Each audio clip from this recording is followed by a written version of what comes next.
Hi అందరికీ welcome to Saturday mini vlog. నేనైతే పూజ చేసేటప్పుడు కొన్ని నియమాలు అయితే పాటిస్తాను. అవేంటి కూడా మీకు కూడా చూపించేస్తాను. ముందుగా అయితే పూలు అయితే పెట్టేసుకుంటున్నాను. ముందుగా అయితే పూజ చేసేటప్పుడు అయితే కింద ఒట్టి నేల మీద కూర్చోకూడదు. ఇలా చాప కానీ పీట కానీ వేసుకుని కూర్చోవాలి. తర్వాత దీపం పెట్టుకునేటప్పుడు దీపం కుందుల కింద ఇలా ఆకు కానీ ప్లేట్ కానీ పెట్టుకోవాలి. ఫస్ట్ అయితే ఆయిల్ వేసి తర్వాత ఒత్తి వేసి బొట్లు పెట్టి పువ్వులు పెట్టి అగరబత్తితో కానీ ఏకవత్తితో కానీ దీపం అయితే వెలిగించుకోవాలి.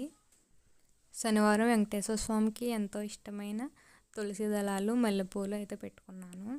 అలానే చెంబులో వాటర్లో తులసి దళం కూడా వేసుకోండి.